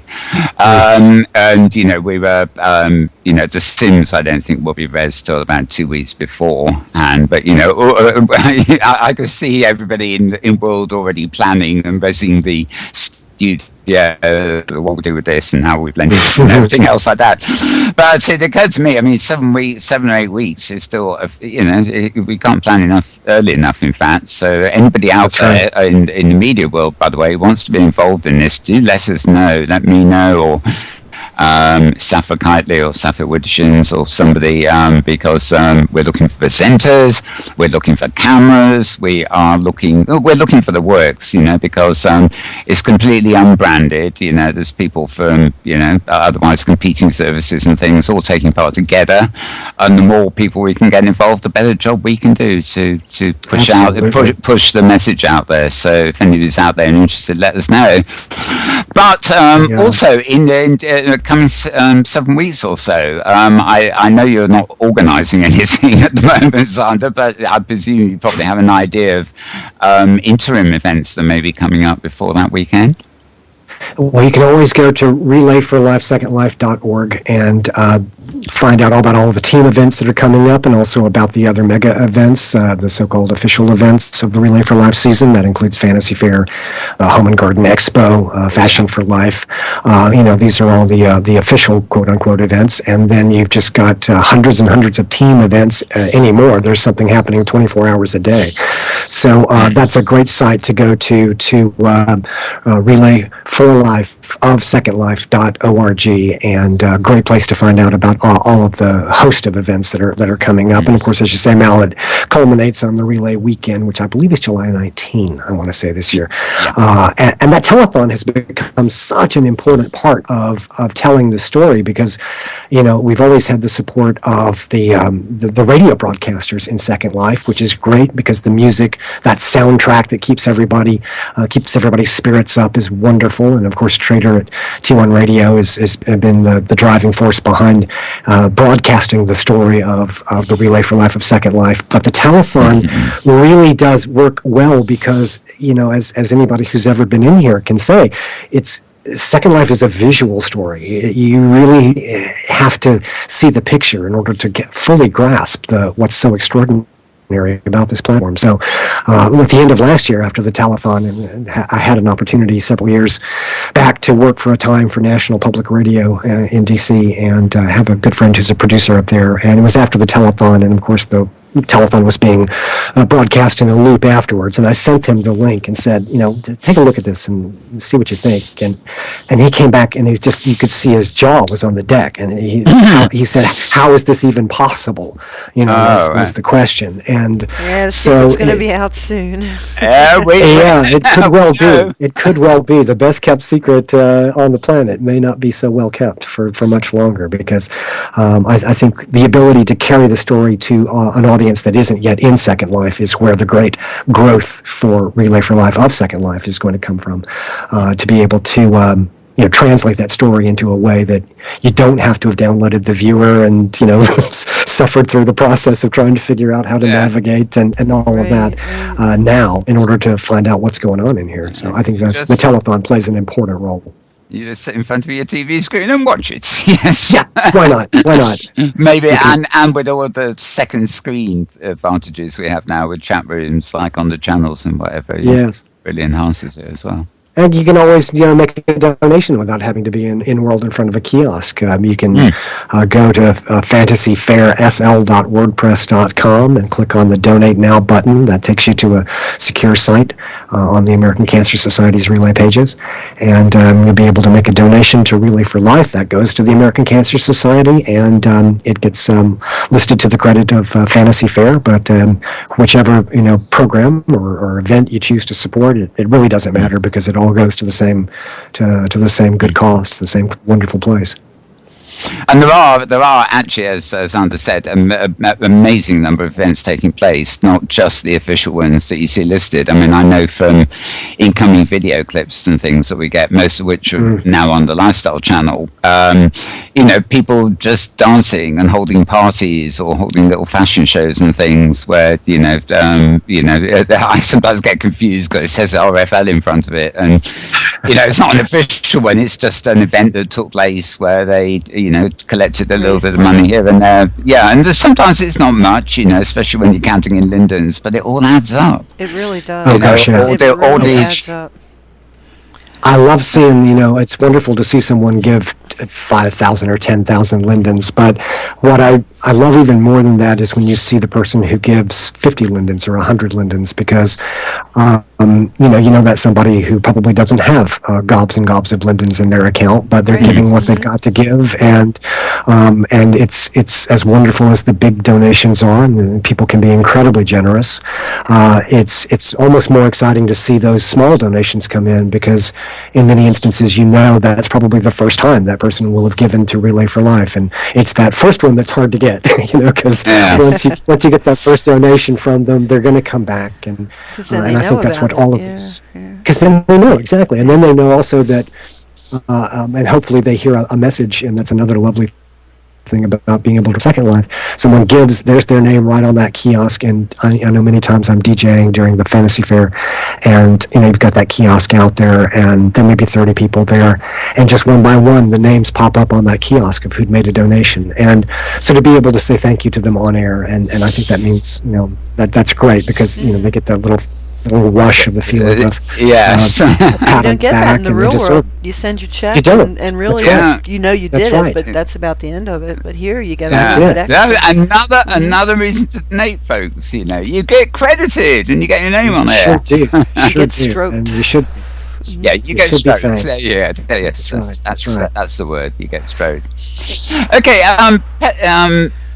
Tara and Pez, in fact. And did you have any more comments on the Fantasy Fair itself before we move on? Only that I wish I had more time and less work to do, so I could go finish all the Sims. It's not funny. Well, I know, because I'm in the same boat. Yeah, it's a disaster. There's just so much to see. It's a shame it can't be open longer. It really is. Even 2 weeks would be better. I think they really, yeah. I mean, it is one of those things that it would really be nice if it was open a little longer. One thing that's been discussed is the possibility of, because the real problem is just, it's hard enough to get everybody to be able to set aside 10 days of their life to organize it. So, but one thing that's been considered is to look at a week of, or 10 days of official events, parties and jail and bail events and that kind of thing, but then have an extended run where, we're just streaming the Fantasy Fair Radio automation and we leave the shopping sims up for a longer period of time. So that is something that's, I think is being looked at. What would be funny? I want to point out too that if anybody doesn't have something going on today, at 4 o'clock today is the live auction. Some of the full Sims of Fantasy Fair are up for auction this afternoon at 4 o'clock. So, and a lot of other things as well. So if someone isn't just being pulled in 40 directions at once today, then you might want to swing by the Palace of Tears Sim at 4 o'clock, because even if you can't bid on some of these extraordinary items, just it's one of the great things to watch at Fantasy Fair every year. The drama of it is pretty fun, pretty extraordinary. They sell the build on the whole sim, or what? There are 3 I know of those Sims that are the entire Sim, lock, stock, and barrel, exclusively built for this event, one of a kind, and the entire Sim is going to be auctioned off. And the builders will come and actually help you install it and help you set it up and modify it. And, what a great idea! And it's just they incredible. Well, that does suggest that there are 3 sims that at least, as far minus the shopping opportunities, that will hopefully be someplace on the grid. That's right. At some point after Fantasy Fair. And It is, indeed, for the going. cast, there are several. Yeah, that's right. Actually, there is another point about that for our, Hypergrid OpenSim listeners, because I gather, Linden Labs will be quite happy that you can, if you did buy a sim like that, you could get the AOR file and take it, to a private sim, so it's there for posterity, even if it's not resting in Second Life. So, not only getting something good for yourself, but you really are stepping up and preserving a piece of Relay for Life history in Second Life. So it's a really nice nice thing. I'll make that poster. All right. Yes. David Abbott will be the guest auctioneer at. Very good. So that alone is worth going just to exactly enjoy David's humor and wit. Yeah. Yeah, I have to get David back on this show. He's quite amenable. It's funny, he won't go on any show where he has to talk about his work, but he's quite happy to come on shows where he can just chat, So great stuff there. And of course, actually, just before moving on, a reminder that the Second Life 11th community celebration is coming up. That's actually coming up before Relay's main weekend, and that is another example of something that is builds. You're getting in advance to build, etc. It's open for a week, and then everything sort of shuts down. But they do keep the build up for another week, so that people can go in at their leisure. Once the events are stopped and things like that. So that's what I was just thinking of as a model, because all the event stuff is in the 1 week. But then there's a second week where the sims are all still there, all the builds are there, so you still have time when it's less busy to go wander around and check out the builds. And get the films, get the film you never managed to get. Right. Exactly, yeah. if you're filming, it's a good time to go film or take pictures. Yeah. The last video I saw, and I think it's up here somewhere on the news channel, it's certainly on the lifestyle channel now, is I think we're up to number 4 of the videos. I guess it's Sapphire that's doing that, features the madman, and he basically comes on with appeals and things, and the latest one is still appealing for volunteers for that. So if any of you fancy taking a helping hand in the community celebration for Second Life's 11th birthday, then get in touch, I guess, with Sapphire maybe, or I'm not quite sure.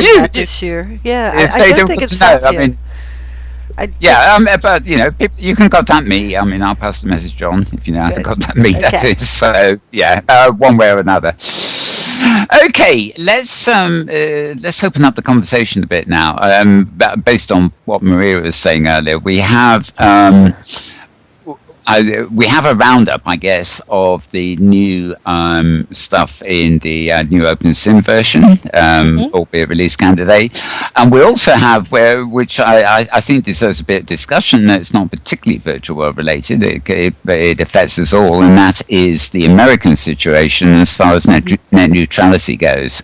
So I don't know which you prefer to launch this off on, but actually maybe start with OpenSim, because you're really going to give us a rundown of because the net neutrality is a much more open topic. So for OpenSim, this is a release candidate. This is not the official release of OpenSim. So this is where it's kind of finalized. People download it, try it out, and they have the opportunity to get last-minute bugs out of it. So unless you're the kind of person who likes finding last-minute bugs, do not install this. Do not run this. It is it's the tire kicking phase of the new release. If you are a testing grid like OS Grid, you might have it up, or you might download it and play with it ahead of time, so that when it is rolled out, you'll know what you're expecting. If you're a grid manager, you might want to download it, install it in a test environment, so you can see if all your stuff will continue to work on this new release. In particular, one big change is that physics is replaced. The default physics engine in OpenSim used to be something called ODE. It has now been replaced by BulletSim, which Intel has been working on for the last couple of years. BulletSim offers some improvements over ODE, especially when it comes to vehicles. So that's a good thing.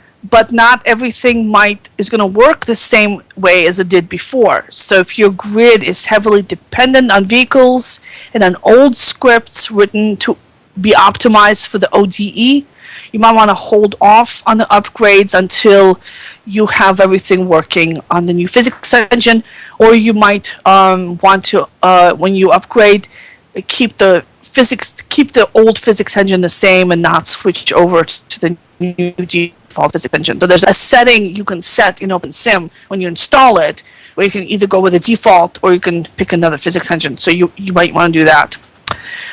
The 4096 bug, which I talked about quite a bit, quite a long time ago, this has been fixed last fall. It used to be you can only teleport 4,000 regions in any direction, and that's because of inherited from Second Life. The Second Life grid is not that spread out; it's pretty compact. So there's really no need to teleport more than 4,000 regions in any direction. And 4,000 regions by 4,000 regions is 16 million regions. And so they figured that's more than enough regions for any grid. I mean, 16 million. It's going to be a long time before you run out of regions.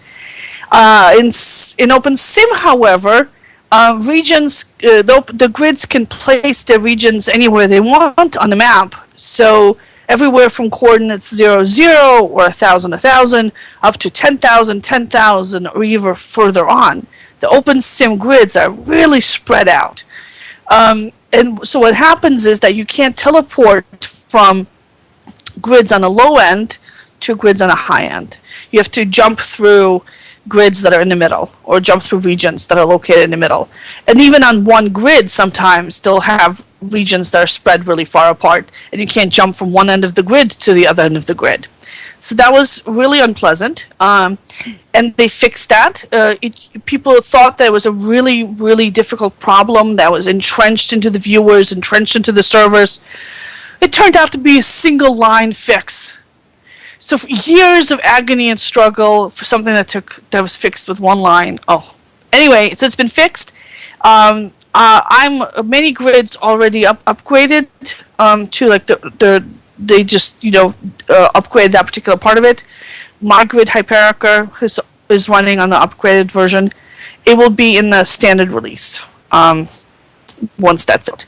Variable regions are also coming out. This is regions that you can be any size, so multiples of standard regions. You can have a 2x2 region, or a 3x3 region, or a 4x4, or however big you want them to be. Very good, no border crossings. Very nice thing. And they fixed some of the issues that were problematic with mega regions, like being able to teleport into different parts of a bigger region.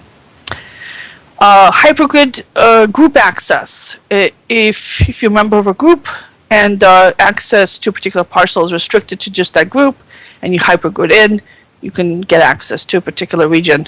And lots of other small hypergrid improvements like that make hypergrid a little more stable, work a little better. You can now rotate an entire region, or scale a region up or down, or move everything on the region, a few meters in one direction or another direction, which is very cool. This only works for the objects in the region, not for the terrain that's on it, but still really cool. Instead of manually having to move over everything on a region, you can just give a console command and everything just rotates or moves. Very nice if you're putting two regions next to each other and you want them to align. You're like, oh no, I built everything facing north on this region, and I built everything facing east on this one. What will I do? Well, you can just rotate it, so that's very cool. The sit commands were a particular bugbear for a lot of people. They don't work quite the same in OpenSIM is in Second Life, and it was very annoying. And every new upgrade of OpenSIM seemed to do something different where it sits. So if you sat properly, last version, next version, you sit down and you have to redo all the sits again. Now the sits will work the same way as they do in Second Life. So yet another change for sits, but hopefully the final change for sits. I talked about max physical prim size a couple of weeks back when I was here. It used to be that a physical prim could only be 10 meters big. Now it can be 64 meters big. This only applies to physical prims, and this is particularly useful for big vehicles like yachts and spaceships that have a lot of people riding on them, for example. So that's going to be part of the standard release. Again, all these things are that's the highlight of what's coming out. Do not expect this to be part of the main official release until they've really tested this well, got all the bugs out of it, packaged it up, and are distributing it officially. So you want to wait until that is the case, but that's what's coming down the line. So net neutrality. I believe net neutrality does hit virtual worlds more than other types of online companies. And the reason is because virtual worlds require more bandwidth than text-based websites, for example. Exactly. And right now, it's mostly startups that don't have the budgets of Netflix or YouTube to pay for extra bandwidth. And the thing is that right now, if you're getting something off the internet, it's paid for twice. Once the person who's making the content pays to put it up on the web. So my website, for example, costs me $100 a month to put it up on the web, but I get a certain amount of bandwidth and a certain amount of people who can visit, and all that stuff is part of the price. If I have a lot more traffic, I might have to upgrade to a bigger server, pay for bigger pipes. The person getting my content is also paying for it. They're paying for it with their cable subscription or however they get the internet. They're paying for it. They're paying for their data plan. So the movement of content is paid for twice already. What cable companies want to do is charge for it a third time to get people with a lot of data to have them kind of jump the queue, to have them be on a faster lane of the information superhighway. It's as if your telephone company charged telemarketers extra for their phone calls to go through first. They can't do that. The utility, they have to. The phone system has to be equally accessible to everybody. They can't prioritize, say, telemarketers who pay them extra over 911 calls or something like that, or your calls to your mom. Yeah. What the cable companies are trying to do is get paid yet again for content they're already being paid to transmit, which I guess is it's the free market, right? I remember. It's a grab. It's a money grab. It is absolutely disgusting. But I did actually read a thing that I think it's the Firefox people proposed in the week, where in fact this should be defined differently. So they're actually pitching it as a way the FCC or whoever they are won't actually be seen to be backing down. They'll just redefine it as a utility. The judge that the court case that originally started this whole new round of debates basically said just that you have two ways to go forward, and one way is to define internet as a utility, just like water or power or telephones are a utility. And I think that's the only reasonable way to go, because in most places it is a monopoly. You do have. I only have one cable company that comes out to my house. It's not like I've got 10 different providers competing to bring me internet access. Yep. It is a utility. It is a critical part of our life at this point. You get your information, you get your job hunting, get your new. I mean, it is a really important thing to have the internet right now, and it should be. And if you have a monopoly situation in a town, which most cable companies in the United States do, you're getting an officially sanctioned monopoly. You're charging rates that are through the roof. You're making money hand over fist. And now you want more income on top of that. But they won't ever stop, because they will lose money if they step back and do it as a utility. Won't they? Well, no, they'll be making as much money as they do now. Okay. Which is a lot.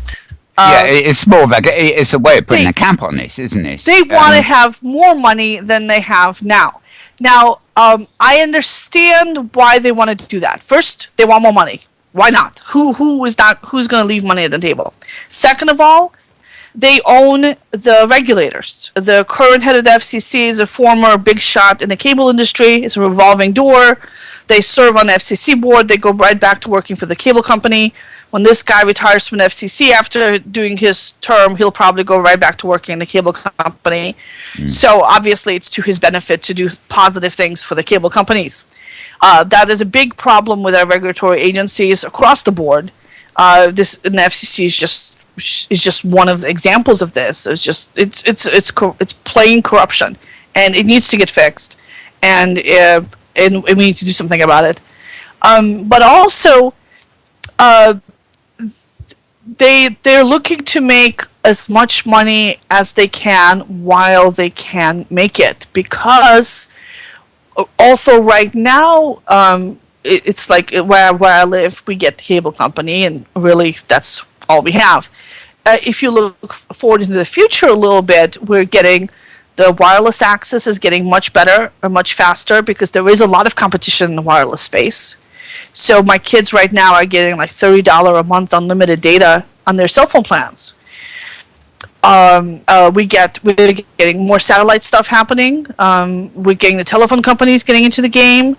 Google Fiber, it's the scary. Woo, Google Fiber's coming. It's to a few towns.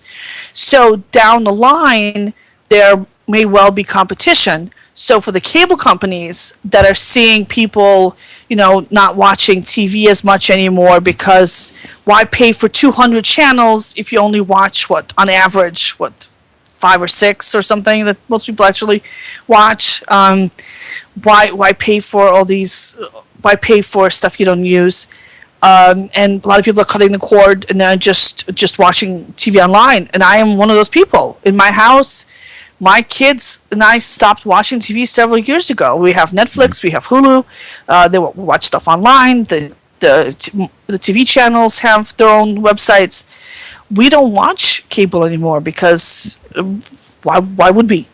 So we've cut our cable subscription, and that's going to be happening more and more as people switch to the convenience of watching shows when they want to watch them.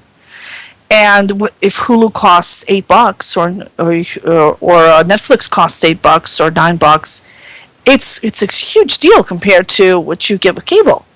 So that's their way of future-proofing themselves a little bit, of building up a little bit of a war chest and reserves, so they can do battle, when this happens. So I can see their position on this, and I can see why they're extremely motivated to do this, and why we as consumers have to be extremely motivated to stop them from doing it. I think I'll bring in a slight British perspective on this. It's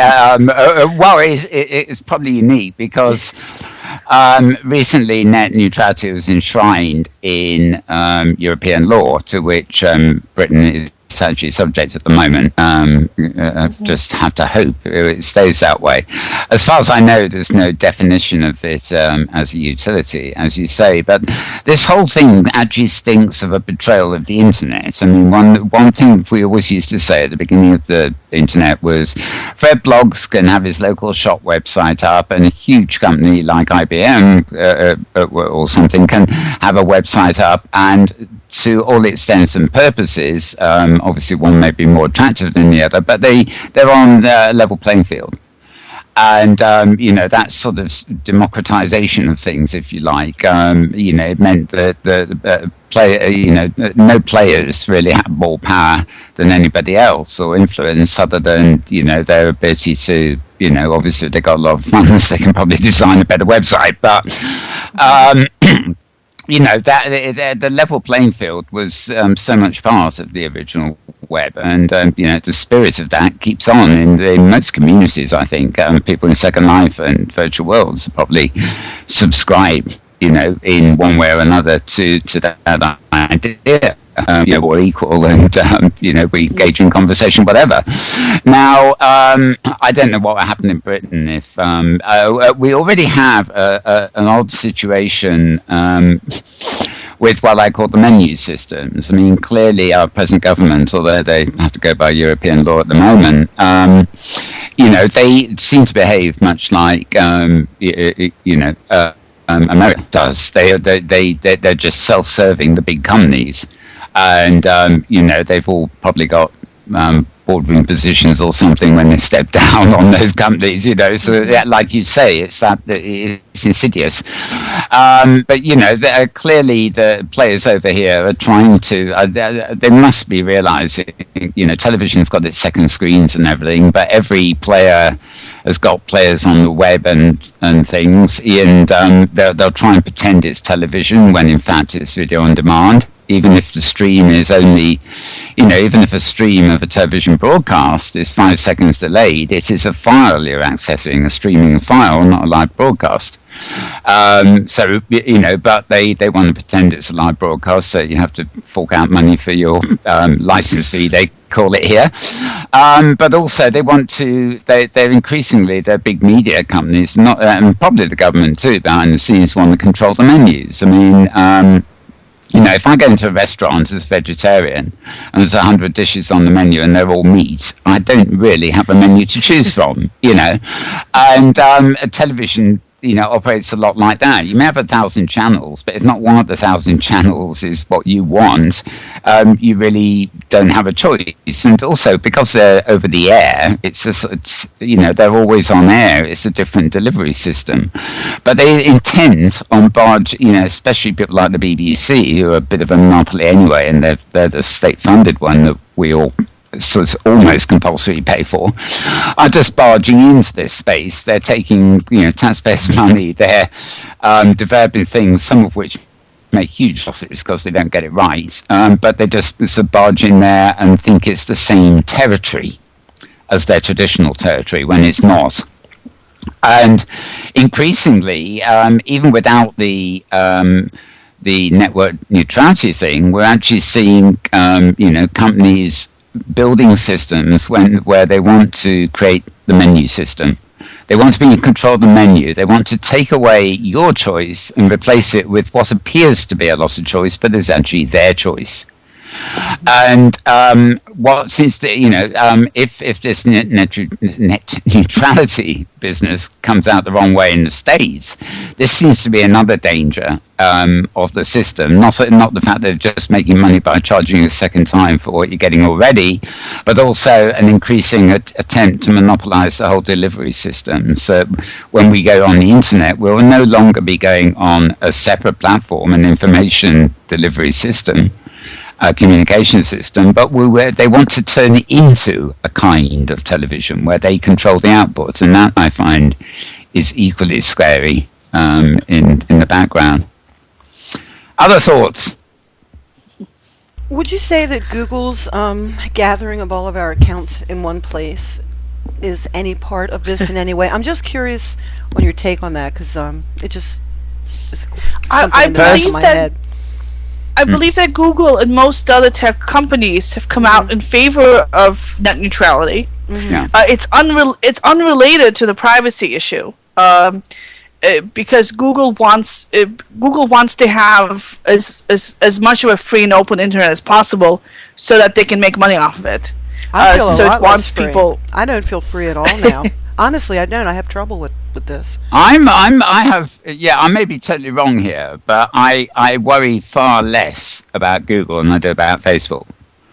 Yeah. It's something I can't really put my finger on easily, but it's to do with the approach and philosophy they seem to have. Google seems to be intent on developing more and more, and mostly getting the money from the advertising revenues and I suppose the data there. Facebook seems much more determined in it's it almost has this imperial view of the world under Facebook, and that I find scary. Well, I think Facebook's looking at expanding their markets with the stuff that they're doing in the emerging worlds and the stuff that they're doing in the virtual worlds as positive signs. But in general, their business model is extremely shaky. I mean, they saw what happened with MySpace. They saw what happened with Friendster. Social fads come and go, and they go extremely quickly. And so, since Facebook is a social network, there's very little things that keep people from jumping on to the next thing. So they have to. So they're fighting a defense kind of rearguard action. Google seems to be more of an infrastructure company. They're building infrastructure for people to use. They're and they're investing for the long term. So Gmail for a long time had no advertising. Google Sites, you can put up a free website with no advertising on it. Google Docs doesn't have built-in ads, I don't think. Google Spreadsheets, Google Hangout. They're building a lot of infrastructure. They're monetizing it later, and they seem to be aware of the potential backlash. So they've recently taken off all the email-based ads for educators, for example. If you're an education user with Gmail, there's going to be no advertising in there. They're not going to scrape your email in an automated way to bring you, quote, relevant ads. Yeah, they have the AdSense stuff. That's all good. Mm-hmm. Yeah. So they're aware of this, and because they're so forward-looking, I mean, they've got such a long-term view on this, and they're so infrastructure-focused. Like the thing with Android, they're giving away the Android operating system. It's open source. Anybody can use it. Anybody can modify it. That's a very different approach to building an ecosystem than, say, the Apple one, which is fully proprietary, the Microsoft one, which is fully proprietary one, and the Facebook one, which is fully proprietary. So given a choice between who's going to own the future, Facebook or Google, I mean, I think I would rather live in a Google future than a Facebook future, but I would prefer to live in a federated future. Yeah. Where I have a lot of different options, and depending on how much the way we used to. Well, what do we have now? So, for example, if you're willing to pay, you can have privacy online. Pay in terms of your time by learning how to use the open source alternatives and using them, or pay in terms of money by actually paying for encryption and everything else, instead of using the free tools that Google and Facebook offers. Which also sort of brings us back to the monopolization and neutrality issues, because what happens if people conspire to prevent us using these open source alternatives? Maybe we'll still be able to have them and be able to use them, but we'll be demoted. In terms of all the bandwidth available will be given to the big players, and even with our open source alternatives, we'll find ourselves fighting for bandwidth with the huge players and the television. And that is you're right. That is the net neutrality aspect here. Google can afford to pay for better bandwidth. Facebook can afford to pay for faster bandwidth, and it would leave all the smaller options on the slow lanes. Yeah. And I'm thinking in terms of virtual worlds to a certain extent. Now, I think generally speaking, they use up a lot of processor, but the virtual worlds like Second Life don't actually in themselves, on a decent connection, use an incredible amount of bandwidth. But I'm thinking of the recent advent of the OnLive, the Second Life Go or whatever it's called, which is effectively video streaming. Now it works very well, though on Android I prefer Lumia. I don't know why, but that is an example where accessing virtual worlds via that method is actually the equivalent of television streaming. It's video streaming, and could a service like that suddenly be slowed down by television channels being conventional television channels barging with their money, grabbing all the bandwidth. So virtual worlds aren't low minor clients. They use bandwidth, maybe not quite as much as you might think. But they're going to be using more bandwidth as they can. I mean, they use the most bandwidth they can. So we with better bandwidth, we can have more photorealistic environments, better voice. We can have better animations. We can have puppeteering. All this stuff that we want to have in virtual worlds, that virtual world startups are probably going to try to offer us, is going to require more bandwidth. And one of the reasons why we don't do that right now is because we have people with limited bandwidth or limited computers, and because Second Life dates back to 11 years ago now. So we have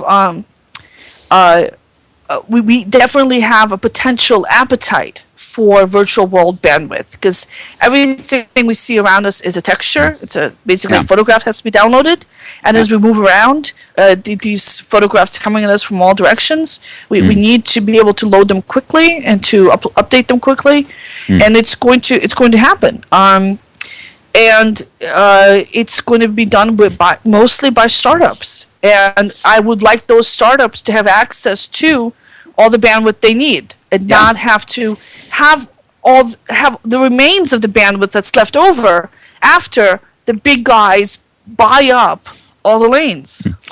I'm really bad about this. I was thinking, I'm thinking of Philip, and I've as well, because as much as we've got the remarkable things they're doing there, including the peer-to-peer component, and who knows how it's going to pan out, but all that ingenious stuff to get latency down and everything else is also going to be redundant if they can't, just because it's peer-to-peer doesn't mean you're not using bandwidth.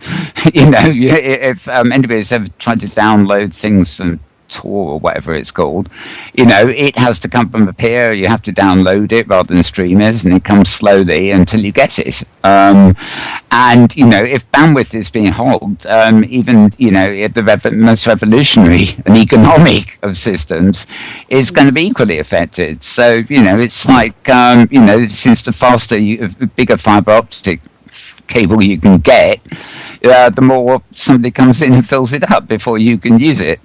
And this. Well, and that but that just to get one thought in here. Yeah. We speak of bandwidth as if it were a finite resource, and at any given moment, it is. But it is continuously increasing. Yes. Yeah. In 20 years, we've gone to a 14.4K modem versus 5 to 20 megabits per second. And so and that is going to continue. So it's like the amount of bandwidth available will continue to increase as all the various technical hardware and development issues take place that enable it to do so. This is one of the things with Wi-Fi. Wi-Fi is anybody who knows that your maximum Wi-Fi speed on even a local Wi-Fi network is significantly less than what you can get over hardwired. But that gap is decreasing. With each iteration of the Wi-Fi software and hardware, that gap gets smaller and smaller. But can I put it another way there? I mean, It's like, I think of, like Windows. Every patch is more bloatware, and every new version of Windows needs more, It's not, that bandwidth will increase. I've got to agree with that. I mean, it's going to develop, it's going to get faster and faster. One day there'll be triple fiber optic cables in every building, maybe. I don't know. But the point here is that the players will be in pace to try and grab that, especially if these sort of monopolies and arrangement in place. I mean, they're developing. A lot of people say this 4K television, which is 5 times the resolution of even the Super HD. So people say you can't tell the difference. You don't need it, but you bet that if the bandwidth's there, they're going to start streaming that quality. Oh, absolutely. I think demand expands to fill the available bandwidth. If I can watch HD movies, I will watch HD movies. If I can watch HD movies while simultaneously playing World of Warcraft, while simultaneously my kids are watching to all their favorite music channels, we will do that. Yeah. Whatever we have, we will use it. So it's a question of not total capacity, but prioritization. Okay. Let me just kind of raise another comment here, and that is, my impressions at this point. I mean, obviously, we've got another attack taking place on net neutrality in the U.S., and there's and rightfully so concerns about commissioners at the FCC who are hand in glove with those who are trying to grab resources, and at the same time, it's very clear to me that the amount of noise being generated from the grassroots aimed at those people is increasing by the hour, and will continue to increase all week long. And the last time net neutrality came up, it was not a very different picture, except there was a lot less understanding of what it means. At the governmental level, at the bureaucratic level, and to give the bureaucrats credit, they're getting smarter. They're slowly but surely getting dragged, kicking, and streaming into the digital age. You reminded me there was something in the news this week, some other court thing where apparently the legislators didn't actually know the difference between an app and an API. That's okay. You're getting into geekdom there. That's okay. Yeah, they're allowed to not understand that difference. But my point is this: that I'll be surprised if the ruling that comes out from the FCC this week bludgeons net neutrality, and if it does, the game isn't over yet. Right. That's an agency. There's lots of ways to get agencies to change their ways. They're not easy, but they're there. So it's not like it's over and done with.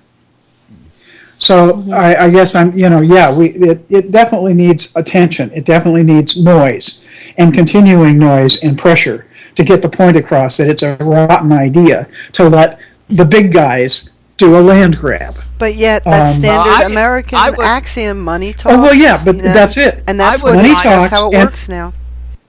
Yeah, but there's still the voice of the people, and the people are not sitting on their hands and keeping their mouths closed.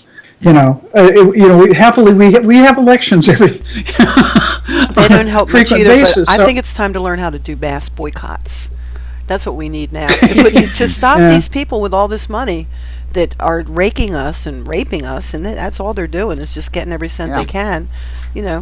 I think we need to get together. That means giving up my cable subscription. If I give up my cable subscription, can't do that. I can't do that. I'd have to live off my cell phone with a wireless connection. You'd be surprised. You'll find things to do. It'll be fine. Well, I've had to. No, I know what I will have to do because we had an outage a couple of years ago here in Western Massachusetts with the ice storm, and I had to work in McDonald's for a week. No kidding. Okay, so I know exactly what it means. Wow. I'm beginning to realise that we're a bit on our overtime in terms of pets and everything else. I just you'll remember the days. I mean, of Al Gore, for example. I mean, the phrase "information superhighway" was what it was about. It was almost there before the web was. It was information delivery and everything else like that. But all the metaphors had to do with roads. Where they're cables, but in fact the metaphor was always the road, the superhighway. And it occurs to me that when we build faster and faster roads, motorways as we call them in Britain rather affectionately, they'll have more and more lanes in them and things like that. But the big trucks are always given the slow lane, not the fast lane. If that holds true, that's exactly the way it's. That's the metaphor I would like to use for controlling. Well, take your $14 billion and go write some new laws now. No. Hey, you talking about my Netflix here? You talking about Netflix? I hear you. Don't mess with my Netflix, right? I'm finished catching up on all the seasons of all the shows that I haven't seen yet. Yeah, and you can talk about slowing down Netflix. It's coming in a lorry on the slow lane. Sorry. No. Yeah, there are. I'm talking metaphors, not actuality. I mean, but conceptually, there should be. Maybe it's like public service broadcasting, because obviously, I think from a broadcaster point of view, PBS, I guess in America. There's no parallel in the UK because the BBC are a monopoly in themselves. But, there was a certain amount of facility was afforded to the idea of PBS as opposed to the NBCs and CBSs of the world. So it was allowed for. And, you can get PBS, I gather, as easily as you can get NBC or CBS. That's right. So the would-be monopolies don't always get their own way. So there has to be some sort of system where there's an open lane, so to speak. Anyway, I think this may well come, when we get the results on these things too, this may well come up again, but I think we need to go to the wrap for today, because we've gone over our sort of 2 hours as she's budgeted for, as it were. Zander actually didn't partake in much of this conversation because he had to sneak off to do some work. But my thanks to Zander Green for being here today. Always great person to have talking on the show. And my thanks to Petlove, Petshop. Thank you for having me once again. Thank you, Maria, of course. And if Thank you for having me. Always a pleasure. And if you want to keep up with the information during the week and all the essential news posts regarding the hypergrid and everything else, do follow hypergridbusiness.com. I've got that right, haven't I? Maria's site, where you can find all the posts before we come here and talk about them. And and thanks to Tara, of course. Thank you, Tara. You're welcome. And by the way, I figured out I did a little poking and I figured out what my problem has been. Apparently, Amazon's Web Services, the Northern California branch, has been having some issues. How about that? And the timing is suspiciously matches up with my ins and outs and stuff with Second Life today. So your bandwidth was throttled. Is that what happened? No, they're having an outage, part of an outage. Amazon Data Services, U.S. Northern California office. So that definitely would take me into Second Life, and I'm sure I would be surprised if Linen Lab isn't using Amazon for some things. And since Livestream works on an Amazon back end, then I think we've come off very lucky. Indeed. Yeah, well, it's just the Northern California branch, so it's just me. Yeah, it's New York in Livestream territory. Right. Okay, well, fingers crossed. Well, we don't need to cross them anymore. It's all over. Yeah, it's a wrap. We've done it. Okay, well, we will be back same time, same place next week and all that. If you, as well as Hypergrid Business, of course, you can check out my Twitter stream at twitter.com/malburns, or one word, for sort of general metaverse interfacing news, that sort of stuff. And if you're really keen on the in-world sort of stuff, hunts, destinations, events and things, a selection of non-fashion related items appears on my Inworld feed, which is twitter.com/malburns, one word, _writer, i.e. the same as my avatar. So that will keep you up to date in the week. Also, if you want to watch replays of this program, do check out slartist.com. That's SLARTIST. You'll be able to see the replay there, but you'll also be able to access replays of previous weeks too. It will remain on this channel for a week or two in on demand, but longer term you can find it all at Slartist. And what was I going to say? Oh yes, I did announce it last week. MetaWorld 1 is back up and running, and basically performance stuff and fashion shows and lifestyle stuff and hunts and stuff like that. All that stuff is covered on a playlist there, which is updated about twice a week, but it's just one playlist that's constantly changing. And over here in Week in Review, when it comes up later, you'll be able to see sort of latest machinima, latest destinations, and lots of artsy sorts of stuff. The more serious side of Second Life, and indeed coverage of films. Some films come from Avination and Inworlds and all sorts of places on the hypergrid. It's not all Second Life on this channel, so enjoy it. And yes, we will be back next week. So thanks for everybody for being here, both in the audience and on the stage with me, and we'll see you then.